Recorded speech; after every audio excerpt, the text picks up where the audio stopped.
Vous postulez, grande maison, incrédule, en examinant la jeune femme du regard. Nous ne recrutons pas de mannequin, madame. Vous êtes peut-être au mauvais endroit. Ses yeux s'écarquillèrent et elle secoua aussitôt la tête. Je ne me trompe pas. Je suis là pour postuler, insista-t-elle. Il fronça les sourcils. Vous postulez pour être femme de ménage, madame. Regardez vos vêtements. Elles sont chics, de marque. Tu sembles assez aisée pour ne pas avoir besoin d'une femme de ménage. Elle se souvint soudain qu'elle avait oublié de se changer pour quelque chose de moins voyant. Elle venait d'arriver de Seattle, mais elle a appris qu'elle devait se marier, alors elle s'est enfuie. Monsieur le garde, ces vêtements viennent d'une friperie, a-t-elle dit en riant nerveusement pour masquer son anxiété. Ils ont des tonnes de créateurs là-bas. Ne m'y juguez pas. Laissez-moi entrer avant que mes parents ne me trouvent. Je ne suis pas prête à me marier. Bon, où est ton CV? On ne peut pas laisser entrer n'importe qui, demanda le garde. Ah, elle se gratta la tête. C'est totalement impulsif, monsieur le garde. Je n'ai pas de CV, car nous sommes vraiment pauvres. Pas d'imprimante ni d'ordinateur. Alors, partez, madame. Allez, monsieur le garde. Laissez-moi postuler. Je n'ai pas mangé. Je n'ai pas de maison, plaida-t-elle. Je peux tout faire. La lessive, la cuisine, le ménage, la conduite. J'en sais beaucoup. Tu le regretteras si tu ne m'emmènes pas. J'ai beaucoup de patience. Si ton patron est un démon, je ne démissionnerai pas. Elle faillit s'agenouiller devant lui. S'il vous plaît, ayez pitié, monsieur le garde. Que se passe-t-il, monsieur 10? Fit soudain la voix d'une femme aux cheveux blancs. Madame Sharon, cette jeune femme, est arrivée. Elle dit qu'elle postule pour être la gouvernante de monsieur Preston. La femme se tourna et haussa un sourcil vers la nouvelle venue. Vous postulez? Elle hocha la tête. Oui, madame. Je n'ai pas de CV sur moi, mais je veux postuler. La femme prit une grande inspiration avant d'ouvrir grand la porte. Le garde écarquilla les yeux. D'accord, entrez, dit-elle. Aussitôt ces mots franchis, elle s'avança. La jeune femme la suivit à l'intérieur, en passant devant le garde, lui lança un regard noir avant de suivre la femme plus âgée. Nous n'embauchons personne, commença la vieille dame, une fois toutes deux assises sur de petites chaises dans une pièce exiguë et étouffante.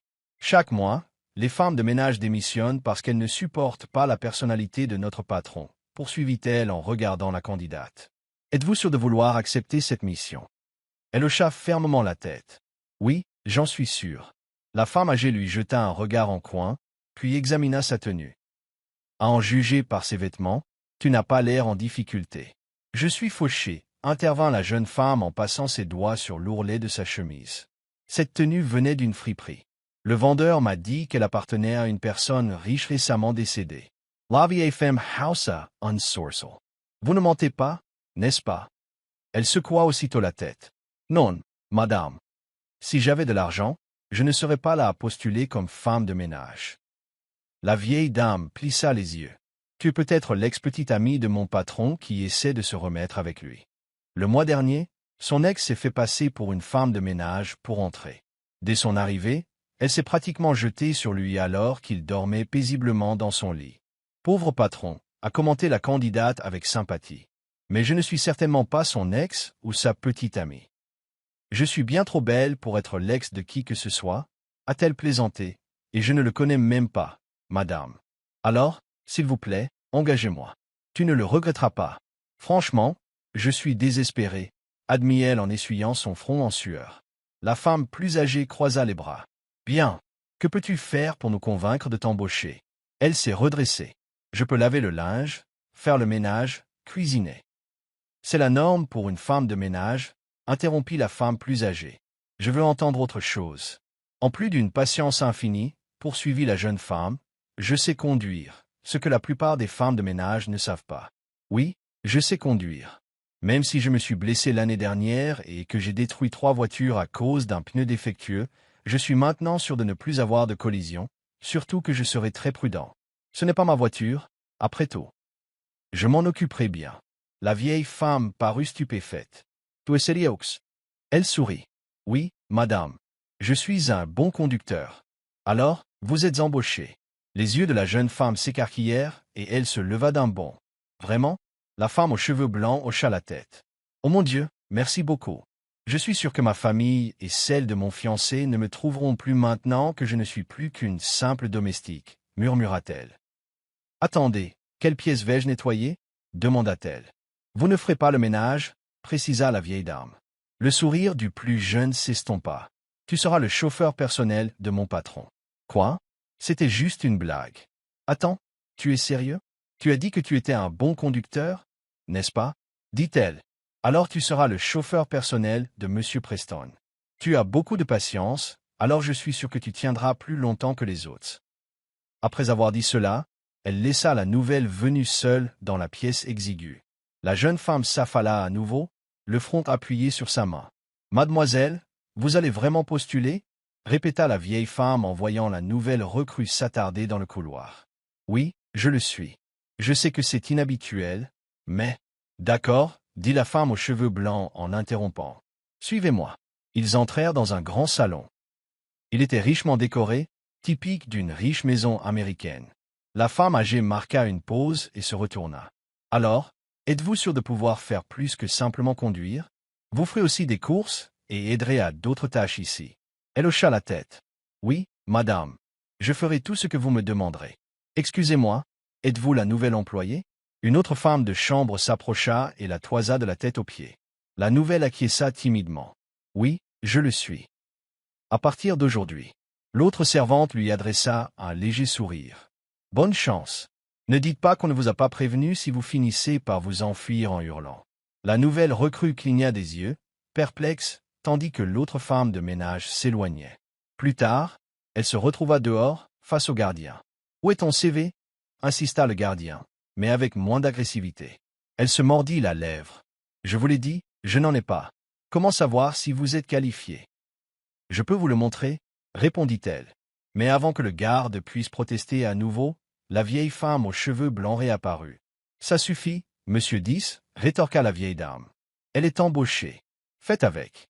Le gardien se tut, et la nouvelle employée ne put s'empêcher de lui tirer la langue, la vieille dame ne regardant plus.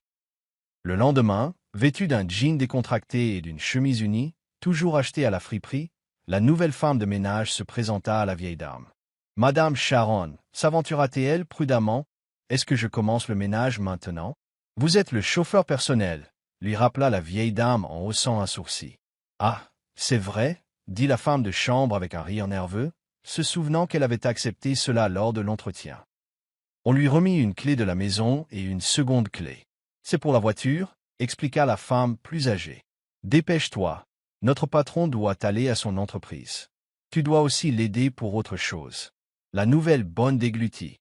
Elle comprit, parvint à comprendre, puis se précipita vers le jardin. Là, elle trouva une élégante voiture noire, rutilante comme neuve. Elle ouvrit la portière conducteur, posa son sac, puis ouvrit la portière arrière. Sur la banquette arrière se trouvait un homme portant des lunettes de soleil, penché en arrière, l'air intimidant. Ses sourcils étaient froncés et son air renfrogné suffisait à la faire frissonner. Elle s'éclaircit la gorge. « Monsieur, je suis Mary Carter Smith, votre nouvelle conductrice. » « Je m'en fiche, dit-il, sans attendre qu'elle ait fini. Conduisez, tout simplement. » Elle prit une profonde inspiration, essayant de ne pas trembler, tandis qu'elle mettait la clé dans le contact. « Plus vite, dit-il sèchement. Je ne veux pas être en retard. J'ai un instant, monsieur. Plus vite. » Pris de panique, elle démarra la voiture et appuya accidentellement trop fort sur l'accélérateur. La voiture fit un soubresaut et percuta le portail, manquant de se cogner le front contre le volant. Elle halta, le cœur battant la chamade, et se retourna brusquement pour voir comment allait son patron, qui lui avait attrapé le front, ses lunettes de soleil glissant dans le vacarme. « Monsieur, je suis vraiment désolé. Je ne voulais pas dire. »« Comment ça, vous êtes désolé ?» dit-il en serrant les dents. « Vous venez d'écraser ma voiture toute neuve. Comment as-tu pu ?» Elle déglutit, se préparant. « Je jure que c'était un accident, monsieur.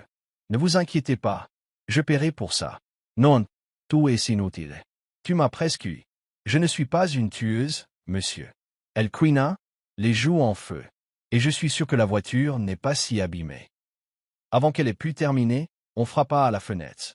Elle la baissa rapidement. « Que s'est-il passé ?» demanda la femme aux cheveux blancs, le visage crispé par la colère. Tu essaies de tuer Monsieur Preston? L'avant de la voiture est détruit. Je pensais que tu pouvais conduire. Je vais être en retard, cracha son patron depuis la banquette arrière. C'est de ta faute. Je suis désolé, monsieur. J'ai paniqué. La nouvelle servante gémit. Source boy-t-elle. Elle se figea. Monsieur, monsieur. Sortez, répéta-t-il. Sortez du siège conducteur. Vous êtes viré. Débarrassez-vous d'elle. La vieille femme ouvrit brusquement la porte et fit sortir la bonne. Et aïe! Ne me touche pas, lança la jeune femme, surprenant la vieille. Consciente de son erreur, elle força un sourire poli et joignit les mains d'un air suppliant. Pendant ce temps, un autre employé guida le patron, les yeux bandés ou portant des lunettes de soleil, hors de la voiture accidentée. Apparemment très expérimenté pour l'aider à marcher, il semblait furieux. Qui que ce soit qui a accidenté ma voiture, je ne veux plus d'elle comme chauffeur. Foncez-la dehors, dit-il. Les yeux de la nouvelle femme de chambre s'écarquillèrent et elle se précipita vers lui, l'attrapant doucement par le bras, le surprenant, lui et les autres employés. « Monsieur, ne me virez pas, supplia-t-elle. Je n'ai nulle part où aller. Je vous promets que dès que j'aurai l'argent, je remplacerai votre voiture. » Une des autres servantes ricana, et la jeune femme lui lança un regard noir. « Oui, je vous rembourserai, monsieur, par mes services, ou comme vous le souhaitez. Même si vous me faites travailler jusqu'à l'os, je ne me plaindrai pas. Ne me jetez pas dehors. » Le silence s'abattit sur tout le monde, comme s'il n'avait jamais vu personne supplier pour ne pas être renvoyé. En général, les employés partaient d'eux-mêmes. En réalisant cela, la nouvelle servante eut une idée soudaine. « Monsieur, je vous promets de rester, dit-elle. Je ne vous abandonnerai pas. » Pendant un instant, son patron parut perplexe. Puis il retira brusquement son bras de sa prise. « Ne me touche pas, lança-t-il. Madame Sharon, aidez-moi à entrer. Annulez ma réunion. Je suis en retard de toute façon, et je refuse de manquer de professionnalisme. » Sur ce, il laissa Madame Sharon, la femme aux cheveux blancs, le guider à l'intérieur. La femme plus âgée se tourna vers la nouvelle servante. « Eh bien, il semble vous donner une autre chance, » dit-elle, une fois le patron hors de portée de voix. « Mais vous devrez quand même payer les dommages. Cela signifie que nous les déduirons de votre salaire. C'est normal. Donnez-moi juste à manger et un endroit où dormir. » répondit la jeune servante, soulagée. « Au moins, ni Roi ni nos familles ne me retrouveront. » La vieille femme hocha la tête d'un air sombre. Puis elle enfila ses vêtements. Elle lui tendit un vêtement plié. La femme de ménage resta bouche bée en voyant qu'il s'agissait d'un uniforme typique de femme de ménage. Elle leva les yeux, la confusion illuminant son visage. « Je ne vais pas me faire virer. » Il a été impressionné, je suppose, par ton discours sur le fait de ne pas l'abandonner, dit la vieille dame. « Mais tu dois quand même payer la voiture que tu as détruite. Ce sera déduit de ton salaire. »« D'accord, » dit rapidement la jeune femme de chambre, « à condition que je mange et que Roy ne me trouve pas. »« Alors, enfile ça et va servir Monsieur Preston, » dit Madame Sharon, la laissant seule. Serrant son uniforme, la jeune femme se précipita vers une pièce de la grande maison. Elle fut surprise d'apprendre que la maison de M. Preston était plus grande que la sienne, plus grande encore qu'elle ne l'aurait cru pour un seul homme. Où étaient ses parents? Vivait-il seul? Elle atteignit la porte de ce qui allait devenir la chambre de son nouveau patron et frappa. « Monsieur » appela-t-elle en poussant la porte. Elle hurla, se couvrant les yeux à la vue de l'intérieur. « Oh ah là là! M. » Preston était en train de changer de pantalon à ce moment précis, et son boxeur, ou caleçon, avait glissé par terre, révélant son postérieur pâle et ferme. Avait-il oublié de mettre un sous-vêtement, ou l'avait-il simplement oublié parce qu'il ne voyait pas? « Je ne te vois pas, remarqua-t-il avec un calme olympien. Alors je ne sais pas si tu as vu quelque chose. » Elle baissa nerveusement les mains de son visage et dit « Non, monsieur, je n'ai rien vu. C'est juste que... je ne savais pas que vous vous changiez. Je n'avais certainement pas vu que vous ne portiez pas de slip. C'est pour ça que je t'ai appelé, dit-il. Parce que je ne trouve plus mes sous-vêtements. Je ne vois rien. J'ai besoin d'aide. » Elle déglutit. « Bien sûr, monsieur, où dois-je chercher? » « Et c'est le placard, lui ordonna-t-il. Elle obéit et trouva un slip Calvin Klein, posé soigneusement sur une étagère. Elle le saisit et s'approcha de lui avec précaution. Heureusement, il était déjà assis au bord du lit, un oreiller posé sur ses genoux. Elle inspira en tremblant. « Voilà, monsieur, dit-elle. Je vais juste sortir pour que vous puissiez vous changer. Non, rétorqua-t-il, la surprenant. Reste ici, je vais peut-être le mettre à l'envers et j'ai besoin que tu vérifies. Quoi? Protesta-t-elle, le visage rouge. Je veux dire, ce n'est pas rétrograde. Oh là là, calme-toi, se réprimanda-t-elle en silence. Elle avait déjà détruit sa voiture, et maintenant, elle auditionnait pour un travail encore plus humiliant. Il pouvait lui faire monter la tension plus haut que roi. Au moins, M. Preston n'avait pas mauvaise haleine. Elle soupira, puis resta là. Ne regarde pas, répéta-t-il. Après l'avoir enfilé, regarde si c'est à l'envers, d'accord? Elle se retourna pour lui laisser un peu d'intimité. Normalement, un homme se fait aider par un autre homme pour s'habiller, surtout s'il ne voit pas. Et si elle lui faisait porter un t-shirt Barbie par accident, il ne le saurait pas, n'est-ce pas? Elle faillit lever les yeux au ciel à cette pensée. Et s'il était un maniaque qui l'agressait? Après tout, il risquait peut-être davantage d'être taquiné, mais elle n'était pas ce genre de femme. J'ai fini, vérifie si je le porte bien, dit-il. Elle prit une grande inspiration, se prépara et se retourna. Ses yeux s'écarquillèrent à cette vue. Monsieur, c'est à l'envers. Quinat-elle en détournant le regard. Quoi? C'est à l'envers, monsieur. S'il vous plaît, enlevez-le et remettez-le correctement. Zut! Il se retourna pour s'éloigner. Monsieur, monsieur, monsieur, où allez-vous? Demanda-t-elle, craignant qu'il ne trébuche. Salle de bain, dit-il d'un ton irrité. Elle remarqua qu'il se dirigeait vers la mauvaise porte. Monsieur, ce n'est pas. Elle n'eut pas fini qu'il s'écrasa la tête la première contre le mur près de l'entrée de la salle de bain. Elle plaqua une main sur sa bouche tandis qu'il reculait en titubant, se tenant le front. Aïe, murmura-t-il, à l'aide. Une pointe de compassion lui serra la poitrine. Quel malheur! Il semblait tout avoir, la richesse, la beauté, mais sa cécité éclipsait tout. Peu importait sa richesse, s'il ne voyait pas. Peut-être y avait-il un espoir d'opération ou autre, mais à ce moment-là, elle se sentait simplement désolée pour lui. Il devait y avoir une raison à sa cécité. À partir de maintenant, vous n'êtes plus seulement son chauffeur personnel, annonça Madame Sharon quelques jours plus tard, fixant la nouvelle femme de chambre d'un regard sévère. Tu es aussi sa femme de chambre personnelle. Notre précédente femme de chambre a démissionné hier. La jeune femme de chambre s'est arrêtée au milieu de son dîner, surprise. Femme de chambre personnelle, répéta-t-elle. Oui, répondit Madame Sharon. Tu seras assignée uniquement à lui. Tu ne nettoieras pas toute la maison, juste sa chambre et son bureau. Tu es censé lui accorder toute ton attention, surtout s'il a besoin de quoi que ce soit. Donc, en gros, je dois le suivre partout parce qu'il est aveugle? Demanda-t-elle, les yeux écarquillés. Madame Sharon hocha la tête. Oui, sinon il risquait de se blesser. Tutti plains? Non, lâcha-t-elle rapidement. Je voulais juste clarifier les choses. La vieille dame expira.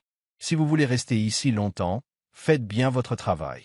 Monsieur Preston ne restera pas aveugle éternellement, c'est ce que je crois. Vous êtes la 11e femme de ménage que nous engageons pour lui. Toutes les autres sont parties, incapables de gérer sa personnalité. Et pourtant, tu as eu le culot de supplier pour rester, alors on verra combien de temps tu tiendras. Peut-être que dans une semaine, tu supplieras pour arrêter. Elle regarda Madame Sharon avec défi. Je ne partirai pas. On verra bien, dit Madame Sharon en se détournant et en la laissant seule à table. Pourquoi partirait-elle? Même si son nouveau patron avait une attitude exécrable, ce n'était rien comparé à l'haleine fétide de roi. Elle préférait supporter la mauvaise humeur d'un aveugle plutôt que d'épouser quelqu'un qu'elle n'aimait pas. Après avoir terminé son dîner, elle alla préparer les vêtements de M. Preston pour le lendemain. Elle était à la maison depuis presque une semaine et elle était impressionnée par la rapidité avec laquelle elle s'était installée. Peut-être était-ce dû au fait qu'elle voyageait beaucoup et qu'elle avait l'habitude de s'adapter. Elle frappa 3 fois avant d'entrer dans sa chambre. Il faisait frais et faiblement éclairé, et M. Preston était introuvable dans son lit. Elle se déplaça donc librement, préparant sa tenue. Ce faisant, elle a remarqué une pièce d'identité. Elle l'a ramassée et la lut. Noah Preston, PDG. Elle murmura son nom et sourit en regardant sa photo. Il souriait sur la photo, et ses yeux étaient encore intacts. Il était si beau, souriant. C'était triste qu'il ne sourit plus. Elle s'apprêtait à remettre la carte d'identité dans le tiroir lorsqu'un cadre photo brisé attira son attention. La curiosité l'emporta et elle le souleva pour l'examiner. C'était la photo d'une jeune femme souriante tenant des fleurs. La nouvelle femme de chambre effleura du bout des doigts le verrouillage. Brisé. Était Preston? Elle se demandait pourquoi cette femme ne venait jamais lui rendre visite. Étaient-ils toujours ensemble? Soudain, elle entendit sa voix.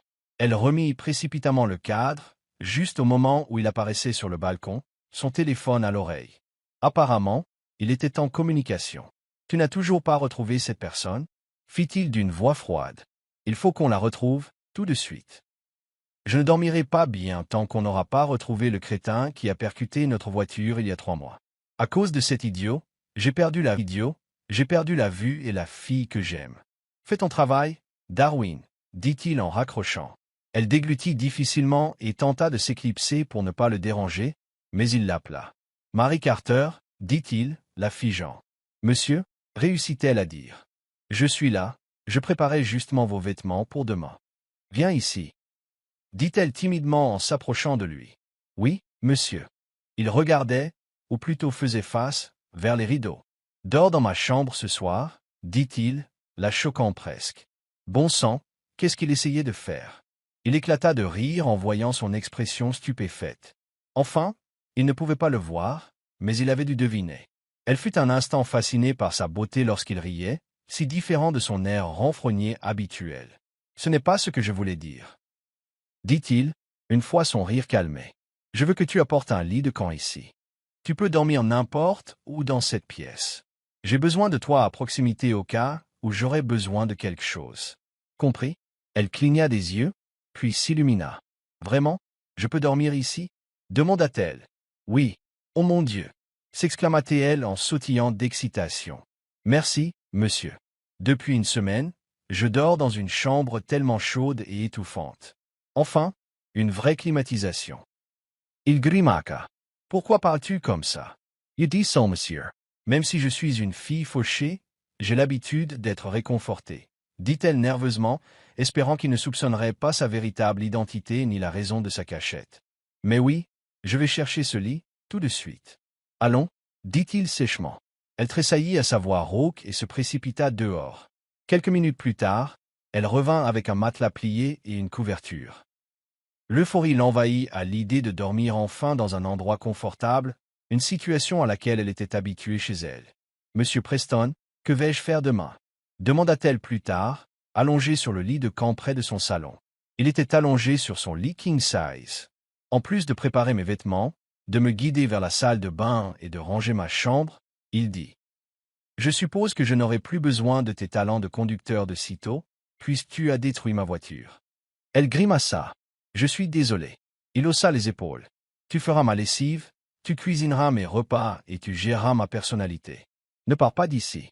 C'est tout ce dont j'ai besoin. » Elle remarqua la note mélancolique dans ses derniers mots. Est-ce qu'il détestait que tout le monde le quitte? D'accord, monsieur, dit-elle doucement. Il prit une grande inspiration. Quand mes yeux seront enfin opérés, si je recouvre la vue et que vous ne m'avez pas encore abandonné, je vous donnerai une récompense, murmura-t-il. Que veux-tu? Elle marqua une pause, ne sachant pas quoi répondre. Que voulait-elle vraiment? Fuir un mariage arrangé. Peut-être était-ce tout ce qu'elle désirait. Être libre. Elle voulait éviter son fiancé, c'était tout ce qu'elle pouvait penser. Mais au lieu de cela, dit-elle, elle voulait sa liberté. Il resta silencieux un instant et elle se leva de son lit, le regardant fixement. Il était allongé là, le visage détourné. « Monsieur, outre le désir de revoir quelqu'un, avez-vous autre chose à désirer ?» Il mit un moment à répondre. « Tout comme vous, je veux épouser la personne que j'aime vraiment, » dit-il doucement.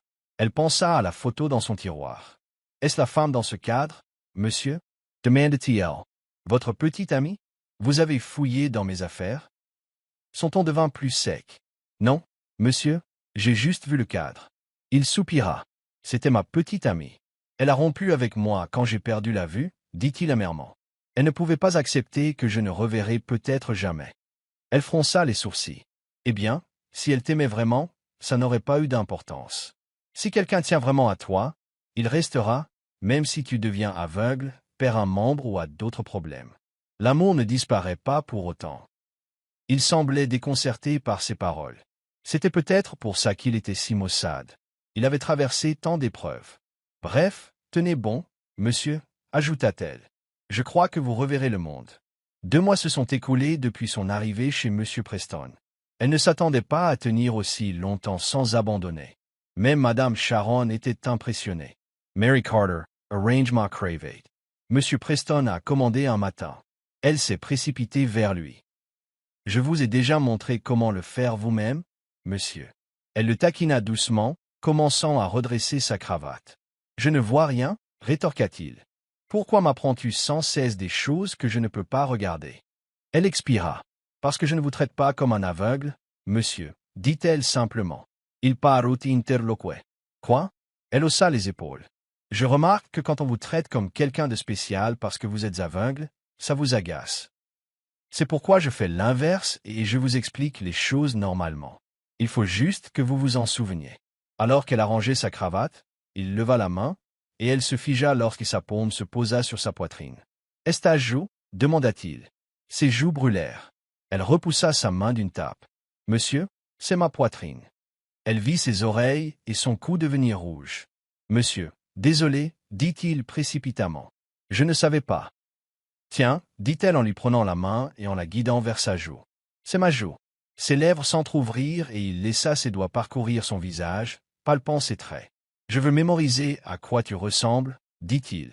Alors, même si je ne peux pas te voir maintenant, je peux toujours te voir dans mon esprit. Elle sentit son pouce accélérer tandis que ses doigts parcouraient son nez, son front, puis ses lèvres. Elle en oublia presque de respirer. Tu as un petit visage, murmura-t-il, un nez pointu et des lèvres qui appellent au baiser. Je t'imagine maintenant. Elle sourit timidement et prit du gel coiffant pour lui lisser les cheveux. Eh bien, j'espère que je suis jolie dans ton imagination, plaisanta-t-elle, et pas hideuse. Tu es belle dans mon imagination, dit-il. Elle rayonna et continua de lui peigner les cheveux. C'est bien alors. On s'entendra très bien. Plus tard dans la journée, ils sont allés voir son médecin pour un autre contrôle. Monsieur Preston a insisté pour se déplacer plutôt que de laisser le médecin venir à la maison, même si c'était plus épuisant pour lui. Elle craignait constamment qu'il ne trébuche ou ne heurte quelque chose. Heureusement, ce n'était pas elle qui conduisait. Après l'accident, madame Sharon avait fait appel à un chauffeur professionnel. À leur arrivée à la clinique, le médecin les accueillit. « Vous êtes donc la nouvelle femme de ménage » dit-il en examinant la jeune femme de haut en bas. « Oui, monsieur » répondit-elle avec entrain. Le docteur était beau, mais elle trouvait son patron aveugle encore plus attirant. « Vous êtes si jolie » lança-t-il, et elle rougit. « Tiens, la taquina-t-elle. Tu crois que les bonnes ne peuvent pas être jolies ?» Il agita les mains, alarmé. « Non, je ne voulais pas dire. » Elle le coupa avec un sourire. « You play santé, doctor. Maintenant, concentrez-vous sur mon patron. Il perd de patience. » Effectivement, monsieur Preston fronçait les sourcils. « Bien, » dit le docteur. « Allez, monsieur Preston. Je vais sortir, » proposa la femme de chambre, souhaitant leur laisser un peu d'intimité. Elle erra dans la cour de l'hôpital, soulagée que personne de son ancienne vie ne l'ait encore retrouvée. N'ayant pas de téléphone portable, elle n'avait jamais eu de nouvelles de Roy ni de sa famille. Être domestique chez M. Preston semblait lui convenir. Juste à ce moment-là, elle entendit quelqu'un demander « Excusez-moi, madame, avez-vous vu une grande femme aux cheveux longs, au visage menu, qui s'appelle Mary Carter ?» La voix provenait d'un homme portant des lunettes de soleil, qui parlait à une femme assise sur un banc à proximité. Son cœur battait fort et elle se précipita derrière une colonne. La cherchait-il? Son visage lui semblait vaguement familier. Sans attendre de savoir, elle se précipita à l'intérieur de l'hôpital, cherchant un endroit où se cacher. Apercevant un fauteuil roulant égaré, elle s'y laissa tomber, s'effondrant dans un sommeil léger. « Dis donc, as-tu vu une femme avec ?» La voix de l'homme se rapprocha. Une infirmière répondit. « Je crois l'avoir vue courir comme une folle. » Elle ferma les yeux, espérant qu'il ne la découvrirait pas. Des pas s'approchèrent, s'arrêtèrent. « Madame, madame, demanda-t-il, essayant apparemment de la pousser du coude. Une voix de vieille dame grincheuse s'éleva. « Pourquoi importunez-vous un patient endormi, mon garçon? Serette, désolé. Madame, je vais demander à quelqu'un d'autre, dit l'homme en s'éloignant. Elle expira enfin, submergée par le soulagement. « Grand-mère, qui est dans mon fauteuil roulant ?» demanda un petit garçon, les larmes aux yeux. Surprise, elle se leva d'un bond. « Je suis vraiment désolée, » dit-elle en quittant rapidement le siège, tandis que la vieille dame réconfortait son petit-fils. « Je me reposais juste. » Le garçon renifla, serrant une peluche dans ses bras, la lèvre tremblante. « Grand-mère m'a volé mon fauteuil roulant. » Embarrassée, elle s'est à nouveau excusée et s'est précipitée à l'intérieur. Lorsqu'elle est revenue auprès de M. Preston et du médecin, elle transpirait et était essoufflée. Les yeux du médecin s'écarquillèrent. « Qu'est-il arrivé à vos cheveux ?» demanda-t-il. Ce n'est qu'à ce moment-là que M. Preston sembla le remarquer lui aussi. Elle toucha les pointes de ses cheveux fraîchement coupés. « Ah, ça? Je suis sortie pour les faire couper, mais le coiffeur devait être pressé. C'est un peu irrégulier, mais je suis quand même mignonne, » dit-elle en essayant d'avoir l'air sûre d'elle. Le médecin s'éclaircit la gorge. « Oui. Bref, Monsieur Preston, la prochaine fois qu'on se verra, on planifiera votre opération des yeux. Je suis contente pour toi. Tu reverras bientôt le monde. »« Vraiment, Doc? Quand ?» demanda-t-elle. « Le mois prochain, » répondit-il. « J'espère que tu seras encore là à ce moment-là. Ça lui fera du bien de t'avoir à ses côtés. » Elle lui fit un signe de pouce levé, mais M. Preston fronça les sourcils. « Docteur, êtes-vous si excité par mon opération, ou êtes-vous juste impatient de revoir ma femme de ménage ?» Elle rougit à son insinuation. Le médecin força un rire. « Ne vous retenons pas plus longtemps, Monsieur Preston. Allons-y, Marie Carter, » ordonna M. Preston. Elle se précipita à son secours, lançant un regard d'excuse au médecin avant de partir.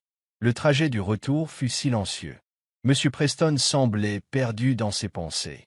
Au bout d'un moment, elle rompit le silence. « Monsieur, puis-je vous demander quelque chose ?» Il ne répondit pas, alors elle continua. « Quand vous verrez à nouveau, quelle est la première chose que vous voudrez regarder ?» Cela sembla attirer son attention, même s'il ne répondit pas tout de suite. Elle se mordit la lèvre. « J'étais juste curieux. Pourquoi t'es-tu coupé les cheveux ?» rétorqua-t-il, ignorant sa question. « Changement de style, mentit-elle. J'en avais juste envie. »« Je ne peux plus t'imaginer, » murmura-t-il, irrité. « Je me suis habitué à t'imaginer d'une certaine façon. » Elle leva les yeux au ciel. « C'est tout? Donne-moi ta main. » Elle attrapa sa main et la posa contre sa joue. « Sens-moi encore et encore, pour que tu puisses me mémoriser, » déglut-il. Bien qu'il ne puisse pas le voir, elle pouvait presque sentir son regard. Elle en profita pour admirer ses beaux traits. Il avait une allure latino et une allure naturellement remarquable. Sans sa personnalité sévère, il aurait pu être le rêve de n'importe quelle femme. Quiconque l'aimait avait de la chance. Elle le fixa encore quelques secondes, pensant, « Cette femme qu'il aime a tellement de chance. »« Tu as fini de me fixer ?»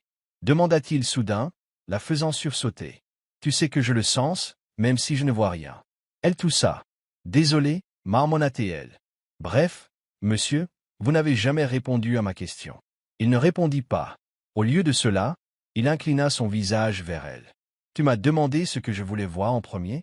La réponse, c'est toi. » Ses yeux s'écarquillèrent tandis qu'il se penchait vers elle. « Ne bouge pas, » murmura-t-il. Puis ses lèvres effleurèrent les siennes, la faisant chavirer. Elle en oublia presque de respirer. Monsieur Preston venait-il de l'embrasser? Elle réalisa avec stupeur qu'il lui avait volé son premier baiser. Marie Carter ne put dormir après cela. Elle repensait sans cesse au baiser. Au moins, c'était lui qui avait eu son premier baiser, pensa-t-elle. Certainement pas roi. Pourtant, cela la rendait trop nerveuse pour se reposer. Pourquoi Noah l'avait-il embrassée? L'emma-t-il? Elle pensait qu'elle ne dormirait jamais. Elle n'avait pas essayé de le séduire. Son esprit bouillonnait. Tard dans la nuit, Marie se retrouva dans la salle de bain, prenant une douche et se frottant le visage à plusieurs reprises. Le souvenir du baiser la fit rougir, et elle ne savait pas si elle était ravie ou anxieuse. Elle ne voulait surtout pas admettre qu'elle risquait de développer des sentiments pour Noah. Elle devait rester ici et se tenir à l'écart. Elle ne pouvait pas risquer de tout gâcher avec des histoires d'amour. Elle ouvrit le robinet pour se rincer, mais aucune eau ne sortit. Fronçant les sourcils, elle réessaya. « Oh non, pas d'eau » murmura-t-elle, le visage et le corps encore couverts de savon. Elle était nue comme une soucoupe et ruisselait de mousse. Tout le monde dormait probablement à présent. Alors qui pouvait l'aider? Elle n'eut d'autre choix que de s'envelopper dans une serviette et de sortir de la salle de bain sur la pointe des pieds à la recherche d'eau. Le savon collait à sa peau et à ses cheveux. Elle se sentait toute collante. « Monsieur » appela-t-elle doucement, mortifiée en apercevant Noah près de la fenêtre, apparemment pas encore endormi. « Monsieur Noah, puis-je utiliser votre salle de bain? La nôtre n'a pas d'eau et je suis à moitié sous la douche. »« Viens ici, » répondit-il. Elle secoua la tête avec frénésie. « Je suis trempée jusqu'aux os et je n'ai que cette serviette, » dit-elle. « Dis ça, monsieur. Je ravale ma fierté en vous demandant ça. Allez-y, faites vite, » dit-il fermement. « Ensuite, j'ai quelque chose à vous demander de faire. »« Oui, monsieur. »« Merci. » Elle courut précipitamment dans sa salle de bain et prit une douche en un temps record. Une fois habillée, elle retourna dans la chambre, les cheveux encore humides alors qu'elle les peignait. « Que vouliez-vous que je fasse, sœur Noah ?» demanda-t-elle. « Je fais mes valises. On part en vacances demain. »« Des vacances ?» Elle déglutit difficilement. « Oh, Esperanza, » dit-il, et le visage de Marie pâlit. Elle se figea, son peigne toujours à la main. Esperanza était l'endroit où vivait sa famille. C'est là que se trouvait Roi. « J'y possède une maison de repos, » poursuivit-il. « J'ai besoin de me changer les idées. Tu viens avec moi. » Elle déglutit. « Je peux rester ici ?»« Tu viens avec moi ?» répondit-il. Son ton ne laissait aucune place à la discussion. Son cœur se serra. « Pourquoi? Qu'est-ce qui ne va pas? Pourquoi ne veux-tu pas y aller ?» insista-t-il, sentant son hésitation. « Dis-moi, Marie, je n'irai pas si tu me donnes une raison. » Elle bafouilla. « Ce n'est pas un endroit agréable, monsieur. C'est ennuyeux là-bas, » affirma-t-elle en se mordant la lèvre inférieure. Elle pria silencieusement pour qu'il choisisse un autre endroit. « C'est vraiment mieux si on reste ailleurs.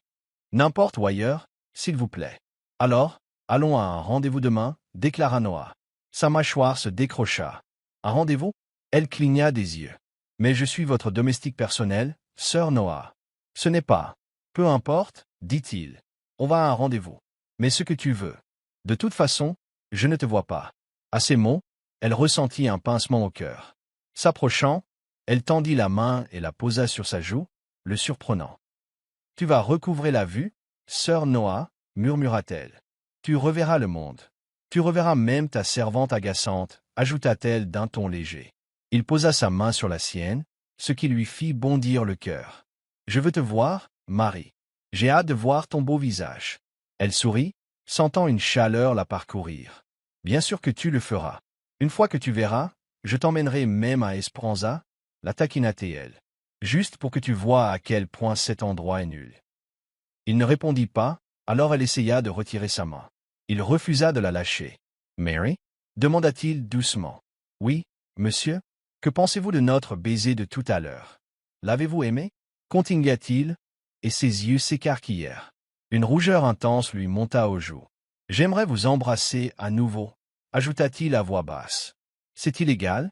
Tu as un petit ami? »« Je n'en ai pas, » admit-elle, le souffle coupé. « Alors je veux être ton petit ami, » dit-il. « Marie, accepteras-tu cet aveugle comme petit ami? » Elle le fixa du regard. « Et si j'étais laide, monsieur? » lâcha-t-elle.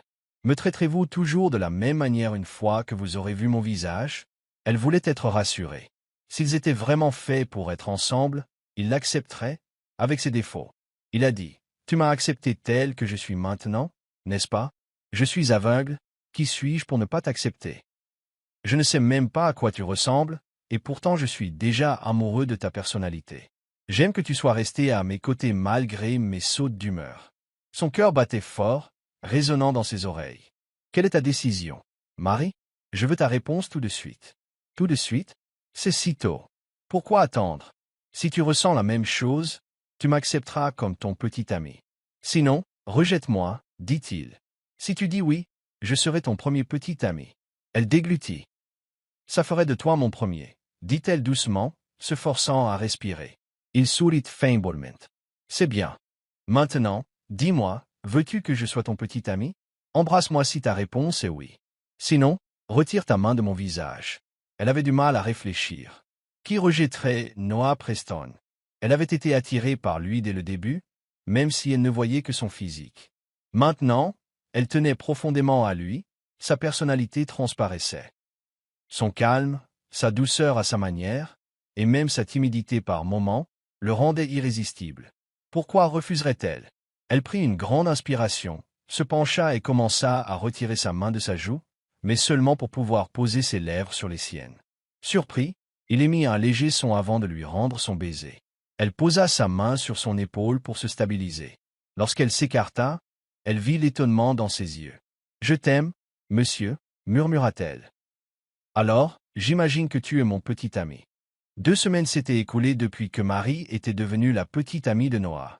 Ils voulaient annoncer leur relation. Marie insistait pour garder le secret, du moins pour l'instant. « Tu comptes me cacher pour toujours » grommela-t-il. « Je ne suis pas un petit ami secret, Marie. »« Je ne te cache pas, » dit-elle en lui ajustant la cravate un matin. « On pourrait peut-être l'annoncer après 1 mois de relation, » proposa-t-elle. « D'ailleurs, ce n'est pas comme si tu étais un secret. Écoute, on a même un rendez-vous public aujourd'hui. » Il bouda. « Tu dois avoir honte de moi. » Elle secoua la tête. « Je t'avais dit que non. Maintenant, appelle-moi autrement. Ne m'appelle autrement. Ne m'appelle pas maman ou Marie. Appelez-moi par un petit nom. Je veux que tu m'appelles bébé, dit-il. C'est tellement courant, se plaignit-elle. Les hommes appellent tout le temps leur copine bébé. Peut-être autre chose, comme amour, miel ou, enfin, ma chérie. Elle rit en finissant sa cravate et en commençant à lui brosser les cheveux. Il ricana. Très bien, alors trouve quelque chose. Si tu aimes un prénom mignon, dis-le-moi. Elle fit la moue. Et si tu m'appelais, chérie? C'est encore un peu la norme, mais allons-y. D'accord, chérie, répondit-il en la laissant prendre son bras tandis qu'ils sortaient de la maison. Leurs mains entrelacées attirèrent les regards curieux du personnel. Ils se dirigèrent vers un restaurant exclusif que Noah avait réservé. Il était presque vide et chacun semblait s'occuper de ses affaires. « C'est la première fois que vous dînez dans un endroit pareil ?» demanda Noah tandis qu'ils s'installaient à leur table. Marie s'était positionnée près de lui pour pouvoir l'aider s'il avait besoin de quoi que ce soit. « Oui, mentit-elle, se mordant la lèvre.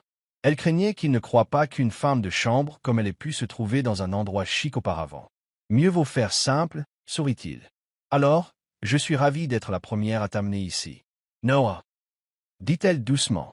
« On peut prendre une photo ?»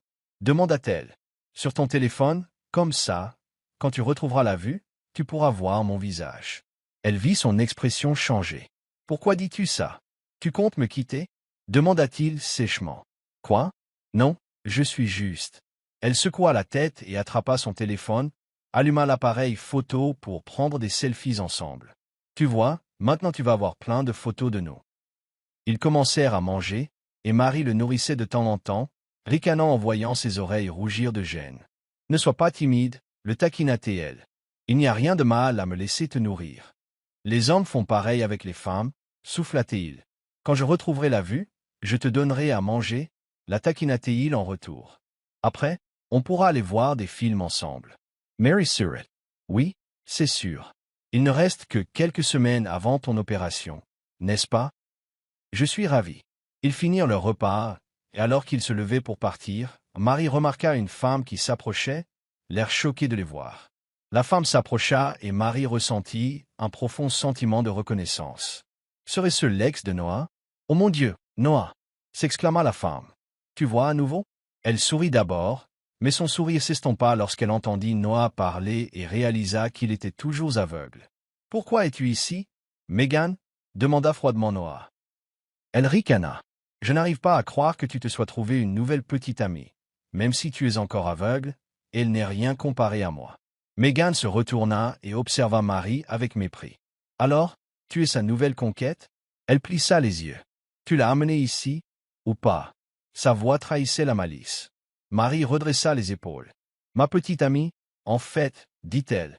Les yeux de Megan s'écarquillèrent, et il était clair qu'elle avait du mal à y croire. « Toi, sa petite amie? » Ricana Megan. « Qu'est-ce que tu fais avec lui? Personne ne veut d'un aveugle, pas vrai? Tu dois en vouloir à son argent. » Avant qu'elle ait pu terminer sa phrase, Marie la gifla. Tous les alentours eurent le souffle coupé. « Mais qu'est-ce que... » Megan resta bouche bée, la main sur sa joue brûlante. « Pourquoi m'as-tu giflé? »« Pour te réveiller. » s'exclama Mary. « Si tu tenais vraiment à ton ex, tu ne l'aurais pas abandonné, et je suis contente que tu sois partie, parce que tu ne le mérites pas. » Elle lui lança un regard noir. Quitter quelqu'un à cause de la cécité? C'est la raison la plus superficielle qui soit. Et pour info, mon copain Noah retrouvera la vue dans 2 semaines environ, et c'est moi qu'il regardera en ouvrant les yeux. Toi, tu n'es rien d'autre que son passé. Marie glissa alors une main sous le coude de Noah pour le guider vers la sortie.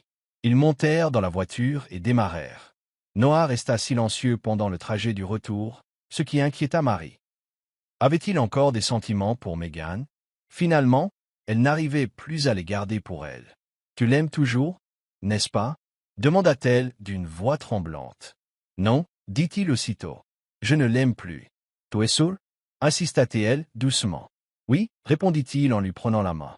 Elle le lui tendit, et il serra ses doigts entre les siens. « Merci. De quoi? De m'avoir défendu, murmura-t-il. Elle a eu un rire gêné et désolé. Désolé si c'était exagéré. Elle était tellement impolie que je n'ai pas pu la supporter, insinuant que je n'étais qu'une chercheuse d'or, ce qui n'est pas le cas. Je sais, dit Noah. Ne parlons plus d'elle. Il porta sa main à ses lèvres et déposa un doux baiser sur ses jointures. Je suis heureuse, Marie, dit-elle avec un grand sourire. À notre prochain rendez-vous, tu pourras me voir.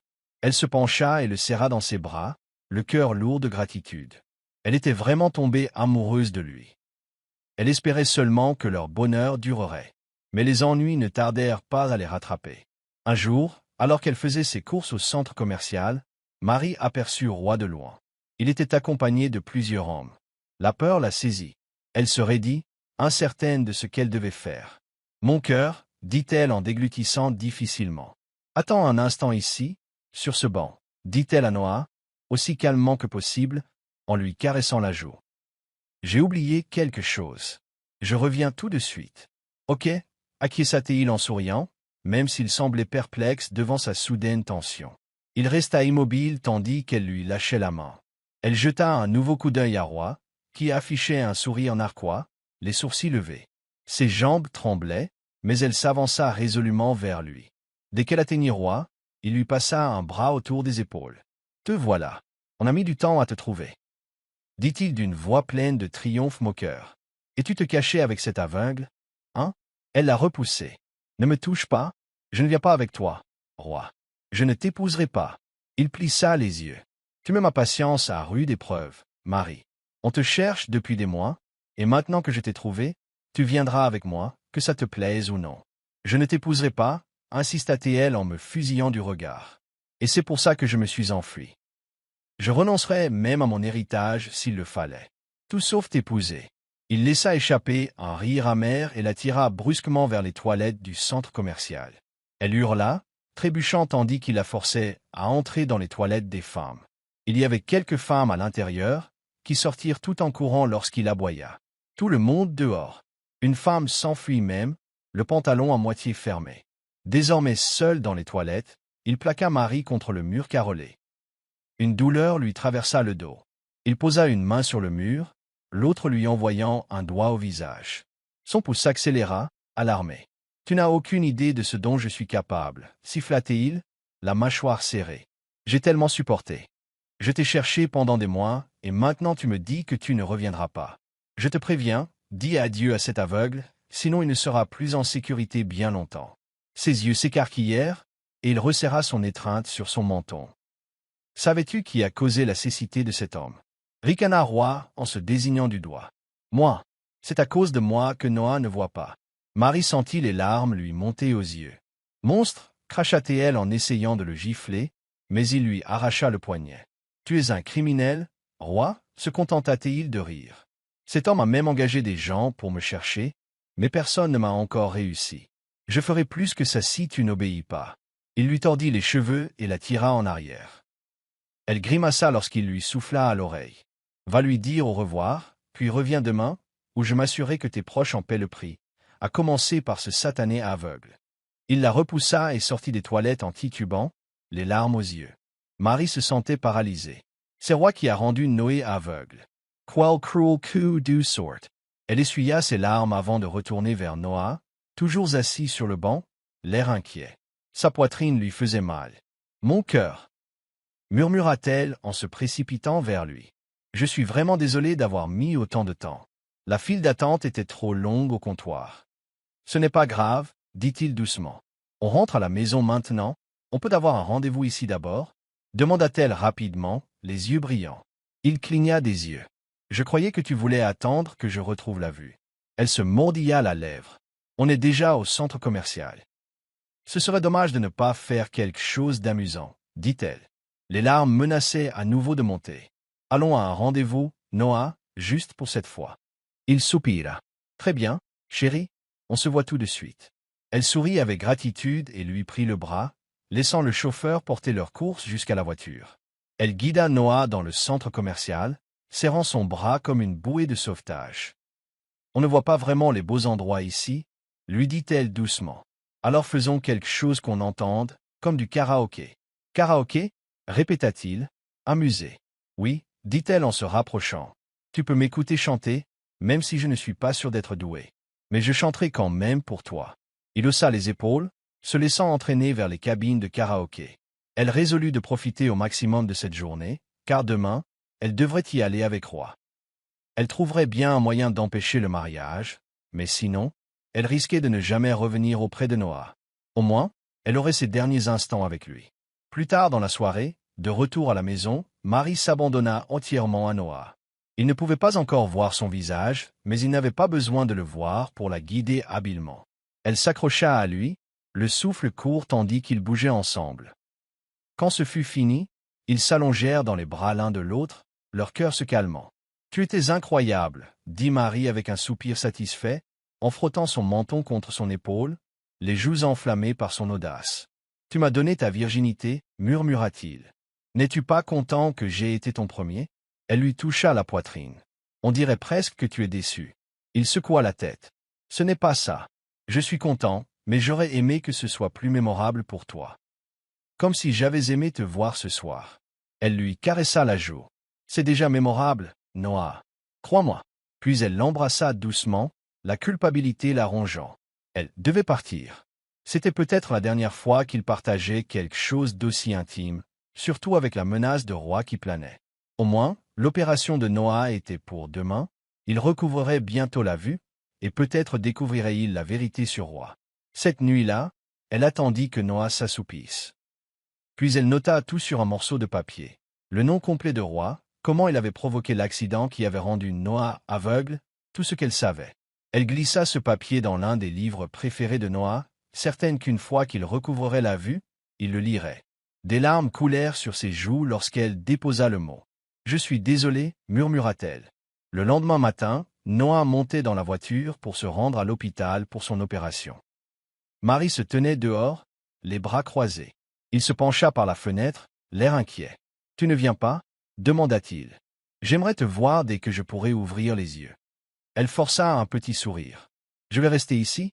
Noah, si tu veux vraiment que je sois la première personne que tu vois, appelle-moi quand tu seras réveillé. » Sun surar Vasila. Il franca les sourcils, semblant ressentir assez tristesse. « Bon, bonne chance à moi, je suppose, dit-il avec un petit rire. Une fois que je pourrai voir, j'ai hâte de te montrer que je t'aime, s'entendit-il dire, surprenant même Madame Sharon, qui venait d'arriver et se tenait là, sous le choc. Mary retint son souffle. Oh, d'accord, au revoir, réussit-elle à dire. Elle fit un signe de la main tandis que la voiture s'éloignait, puis se retourna pour voir le visage stupéfait de Madame Sharon. Mary soupira. « Madame, je m'en vais. Il faut que j'achète quelque chose, dit-elle précipitamment. Madame Sharon hocha simplement la tête, apparemment trop sidérée pour protester. Et comme ça, Marie quitta la maison les mains vides. Elle était arrivée sans rien. Et maintenant, elle repartait de la même manière. Elle priait pour qu'une fois la vue revenue, Noé retrouve le mot qu'elle avait laissé. Peut-être qu'alors il pourrait se protéger de Roy. Roy l'attendait déjà. Dès qu'elle monta dans sa voiture, il eut un air satisfait. « Bon choix, Marie, c'est la bonne décision. » Elle regarda par la fenêtre d'un air absent, refusant de parler. Roy eut un sourire narquois. « Alors, as-tu dit au revoir à cet aveugle? » Il laissa échapper un rire faussement compatissant. Le pauvre, il pleurait sûrement encore parce qu'une autre femme l'avait abandonné. « Tais-toi, murmura-t-elle. Ton limpio. » Son sourire s'évanouit. « Que as-tu dit? » Elle tressaillit lorsqu'il la saisit par le col, mais elle le repoussa. Il éclata de rire. « Ne fais pas la dure, Marie. Une fois marié, tu n'auras plus où te cacher. Si tu m'énerves, je te pourrirai la vie. Ils arrivèrent chez sa famille. Sa mère, Madame Smith, et sa petite sœur, Marianne, étaient là. Sa mère la serra immédiatement dans ses bras. « Bon retour, ma chérie. » Marianne courut à son tour, la serrant par la taille, mais Marie ne ressentit aucune joie. Roi rôdait en arrière-plan, un sourire narquois. « Nous sommes heureux que tu sois rentré, » dit sa mère. « Où étais-tu? » « Nous avons regardé partout. Je me suis enfui, » dit Marie sans détour. « Je ne veux pas épouser roi. Tu m'as forcé. » Sa mère et son père échangèrent un regard noir. Roi prit la parole. « Parlez-lui correctement, Madame Smith. Je préfère ne pas attendre trop longtemps. Le mariage devrait avoir lieu bientôt si tu veux que ton entreprise soit sauvée. » Alors que lui et ses hommes partaient, la mère de Marie serra la main de sa fille. « Chérie, on croule sous les dettes. Notre entreprise coule.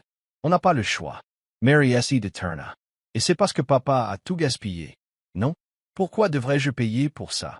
Je n'épouserai pas roi. » Une nouvelle voix s'éleva, froide et autoritaire. « Tu n'as pas ton mot à dire. » Son père, Monsieur Smith, s'est manifesté. « Nous t'avons tout donné, Marie.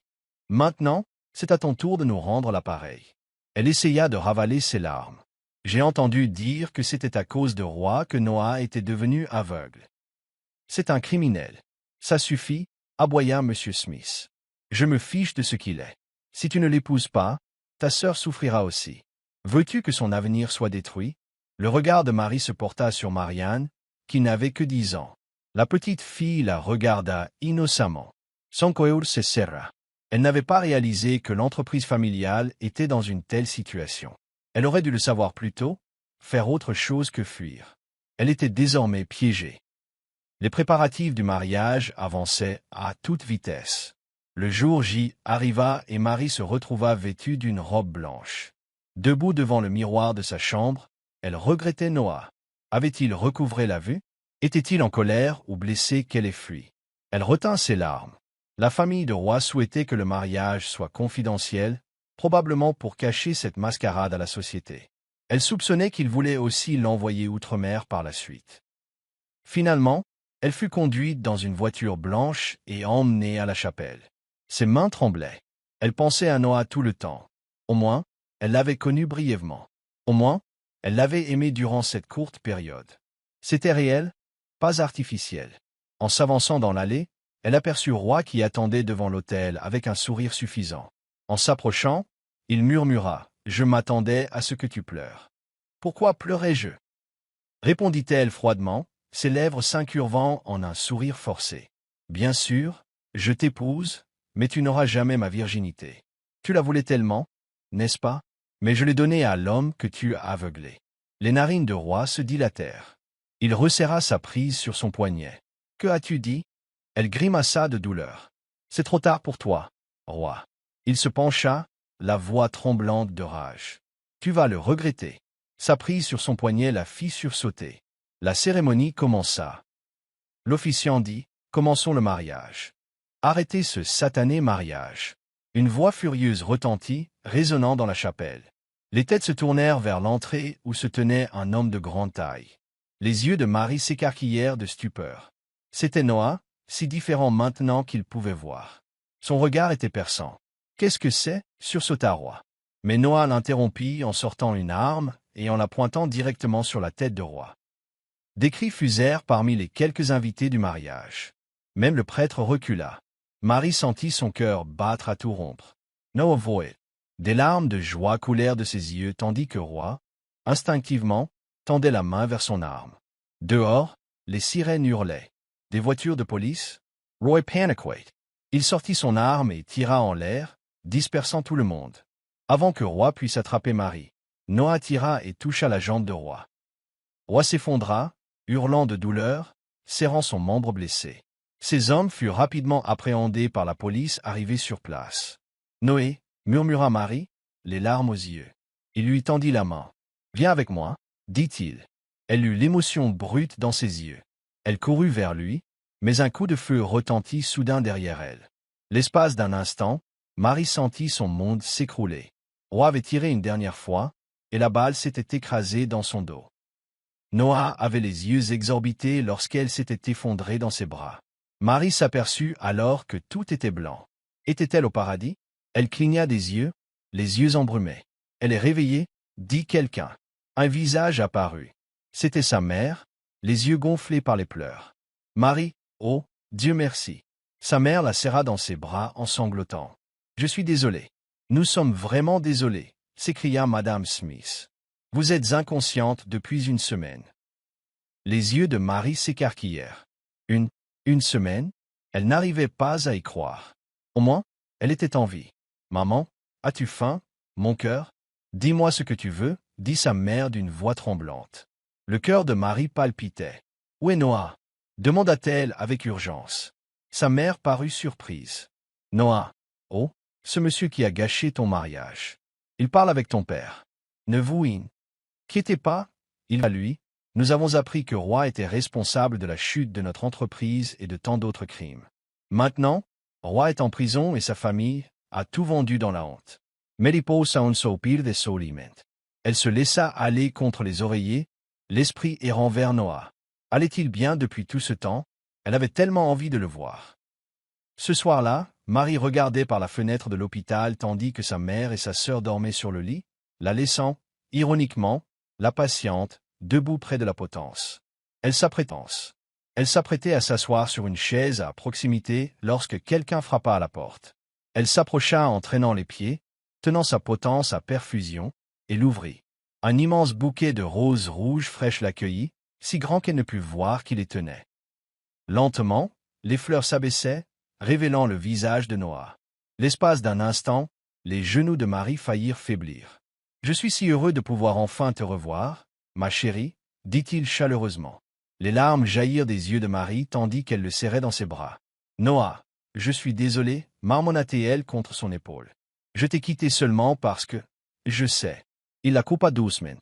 Lorsqu'elle recula, il la regarda avec une telle tendresse qu'elle fondit. Je ne suis pas fâchée, ma chérie. Je suis juste reconnaissante que tu aies survécu. Et je peux voir tes yeux maintenant. Ils sont si beaux. Il lui tendit les fleurs et entra dans la chambre d'hôpital.